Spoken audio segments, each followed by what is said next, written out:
It looks like it could be exciting times ahead for Chessington World of Adventures, as they're having a public consultation to discuss with local residents potential plans for a brand new roller coaster at the park, the first new roller coaster in over 17 years.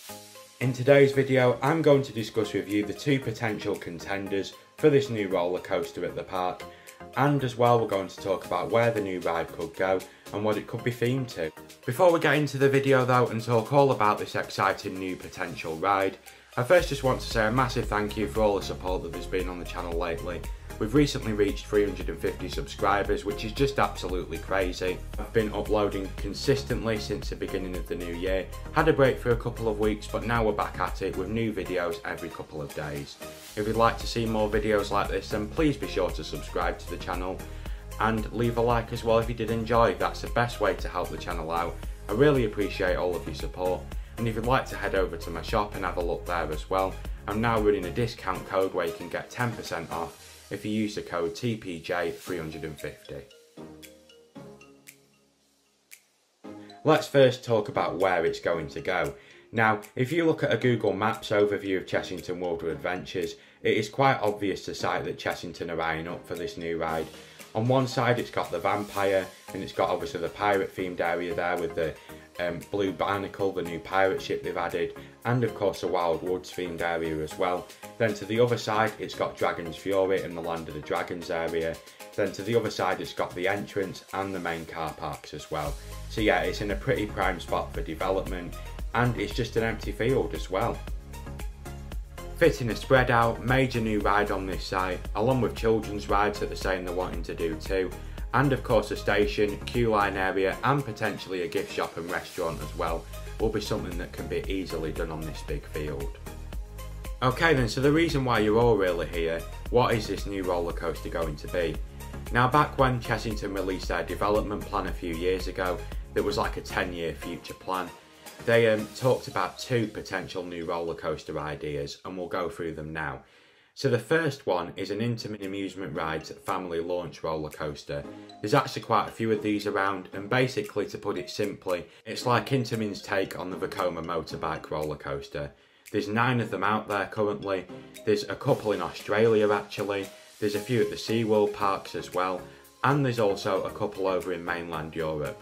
One being over in Denmark, and the other being Yukon Quad over at La Pelle in France. Both of them are actually clones of each other. So if this is the roller coaster that Chessington decides to go with, then based on the picture that they released from the development plan years ago, it looks like it'd take a jungle theme, which means that this ride will probably be part of a whole brand new themed area. The field where this new ride will be built would lend itself perfectly to a brand new themed area. It's really separate from any other themed area in the park, and along with some smaller new rides, a restaurant, a gift shop, and maybe some other things there too, it could be a really nice new themed area at the park, and it could really be one of the biggest themed areas there. Thinking about the entrance that's right next to it that's quite small, maybe that could be joined onto it too, and it could be a whole jungle safari new themed area. The second new roller coaster idea that Chessington said was a potential one for them to go with was a new water coaster. The new water coaster would take a pirate theme and would obviously join onto the pirate themed area where the Blue Barnacle is and where Seastorm is as well. Now, this is only concept art and it does only give a bit of an idea as to what it could look like, but if we do look at the track on this new water coaster, it is actually the Flying Dutchman from Efteling in the Netherlands. It's an interesting ride in that it's the only one to have ever been built by Comeback, an amusement rides company that often makes things like replacement trains to existing roller coasters. Now, the problem is though that this ride actually did have a few problems when it was being built, and it resulted in the end of Intamin being called in to come and help fix the ride and get it open. This meant in the ride being delayed by a year, but it did eventually open in 2007, and from as far as I know, ever since it's been operating really well. I went on it back in 2019, and while I was there, I was at the park for 2 days. It had no downtime at all, and it was operating very efficiently.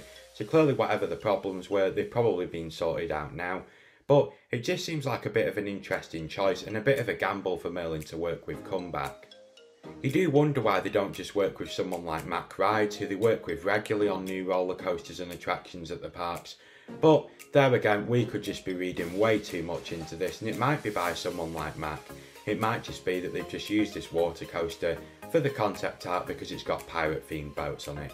We never know, that's what it probably could be, but I just thought it was interesting pointing it out there that there is quite a lot of history to the ride that they've used on there.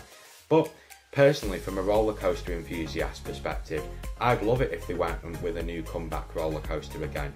Remember, it's been over a decade since the Flying Dutchman opened. Comeback have come a long way since then. You never know, their rides might be absolutely perfect now if they were given the chance to build another one, and it'd be a really unique coaster. And yeah, I'd just love to see Comeback given another chance to build a water coaster again.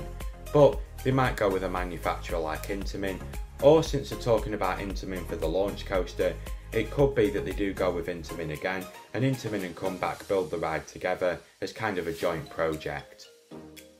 So, running through what the two potential new rides could be for this site, and again there could be more and they might not even be considering these two anymore, but I think it's too much of a coincidence not to consider since that these two new rides were part of the development plan only a few years back. So yeah, the chance of it being one of these two roller coasters is in my opinion very likely, but which is the most likely of the two? I'm leaning towards the Intamin family launch coaster. Why is that?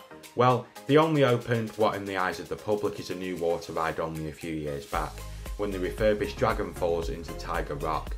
That has a brand new log flume and new themed area, and let's be honest, we've got the UK weather over here. I'm not sure that a theme park would be willing to spend that much money on a water coaster that at many parts of the year wouldn't even be able to operate. You've also got to remember that opening a new launch coaster as part of a whole brand new themed area would be a lot better of a way to market this new ride, rather than it just being a single new ride joined onto a themed area that already exists. So yeah, in my opinion, and again I'm no expert, I don't pretend to be, but from looking at this and all the facts around it, I think that the most likely option here by far is an Intamin family launch coaster taking a jungle theme. I'd be really interested to see what you guys think on this one, so be sure to leave a comment down below and I'll definitely have a read of them and get back to you. Thanks again for watching today's video, thanks again for sticking around and watching the channel, and for the 350 subscribers that we've now got. If you'd like to see more videos like this, then please be sure to subscribe, leave a like and just comment down below. Again, the link to my shop is in the description, and on there I'm also running a discount where you can get 10% off if you enter the code TPJ350. Thanks again for watching, and I'll see you in the next video, which will be out in a few days' time. Bye now.